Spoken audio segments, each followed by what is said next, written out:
Assalamualaikum warahmatullahi wabarakatuh. Selamat pagi dan semangat pagi untuk anak-anakku. Untuk pertemuan kali ini, pertemuan kedua, yaitu tentang pembahasan materi bab 9 part pertamanya ya. Kita akan membahas seputar dunia remaja. Masa remaja atau yang sering disebut juga dengan pubertas merupakan peralihan dari masa anak-anak ke masa dewasa. Masa ini dibagi menjadi dua, yaitu remaja awal dan remaja akhir. Remaja awal biasanya terjadi sekitar usia 13 sampai 16 tahun. Sedangkan remaja akhir terjadi pada usia 17 sampai 18 tahun. Masa remaja disebut juga periode peralihan, di mana mereka harus meninggalkan segala sesuatu yang bersifat kekanak-kanakan serta mempelajari perilaku dan sikap baru, yaitu menjadi dewasa. Mereka bukan lagi seorang anak dan juga bukan orang dewasa. Sifatnya sebagian sudah tidak menunjukkan kekanak-kanakan, tetapi juga belum menunjukkan sifat sebagai orang dewasa. Remaja juga lekat dengan usia yang bermasalah. Pemecahan masalah bagi mereka tidak seperti pada masa sebelumnya yang bisa dibantu oleh orang tua atau gurunya. Mereka akan menyelesaikan masalah secara mandiri dan cenderung menolak bantuan dari orang tua ataupun guru mereka. Jadi dari video tersebut ada gambaran tentang remaja itu apa ya? Oke, yang akan kita bahas pada part pertama bab 9 ini ada dua subbab. Yang pertama yaitu perkembangan jasmani. Nah, pada perkembangan jasmani ini ada 3 faktor. Yang pertama faktor keturunan, artinya ini genetik atau yang diturunkan dari orang tua, nenek, kakek kalian. Misalkan kalau kalian, nenek, kakek kalian tinggi, otomatis kalian memungkinkan untuk sama tinggi. Seperti itu, 60-80% ya kemungkinannya. Oke, untuk faktor kedua itu faktor pembawaan, artinya ketika kalian masih di dalam kandungan ibu, itu akan berdampak pada nanti saat kalian lahir. Sehingga sekarang misalkan ketika ibu mengandung mengalami kecelakaan, adanya kelainan tersebut dapat disebabkan oleh pembawaan saat lahir.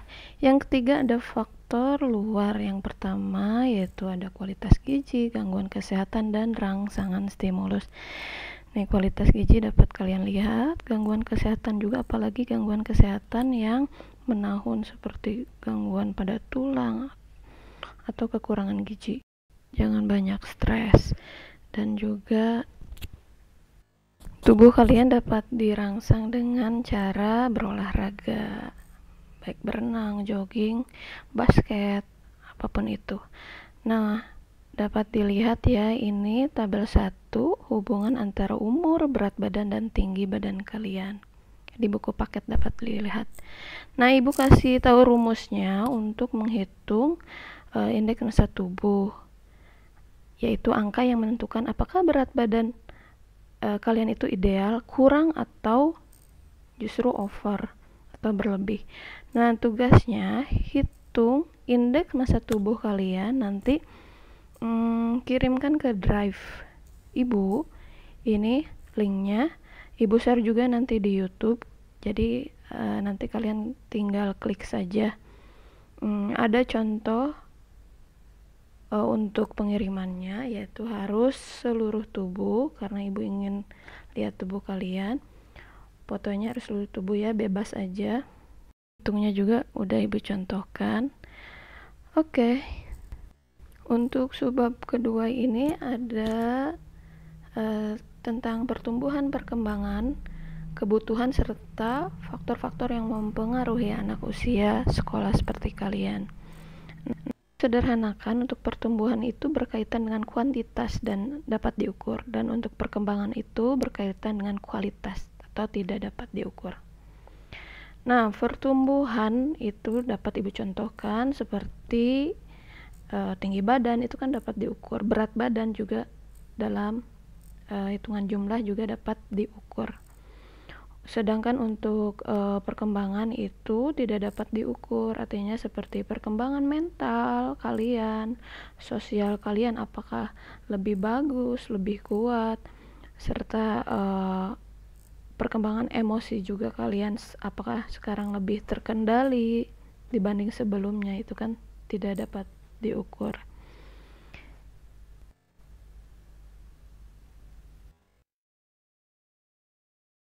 Untuk selanjutnya yaitu faktor yang mempengaruhi usia kalian. Yang pertama adalah perkembangan jasmani, itu diantaranya yang pertama fungsi endokrinnya mencapai kesempurnaan. Misalkan untuk laki-laki itu tumbuh jakun, tumbuh bulu-bulu di area tertentu. Untuk perempuan membesarnya payudara, menstruasi. Terus untuk perempuan juga jaringan lemaknya itu lebih banyak dibandingkan laki-laki. Sedangkan jaringan otot laki-laki jaringan otot. Untuk selanjutnya ada perkembangan jiwa, emosi, sosial, dan intelek. Jadi ibu ringkas saja. Untuk yang pertama ini ada perhatian terhadap seks.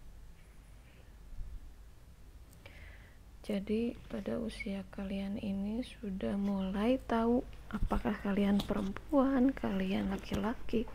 Terus sudah mulai ada rasa-rasa suka, rasa-rasa segan dengan lawan jenisnya. Yang kedua ada pemikiran kritis. Jadi kalian sudah mulai bisa mengomentari A, B, C kepada teman, kepada orang tua. Yang ketiga emosinya masih belum stabil karena masih masa remaja, masih masa mencoba. Yang keempat mulai memisahkan diri dari orang tua dan mencari pergaulan sendiri.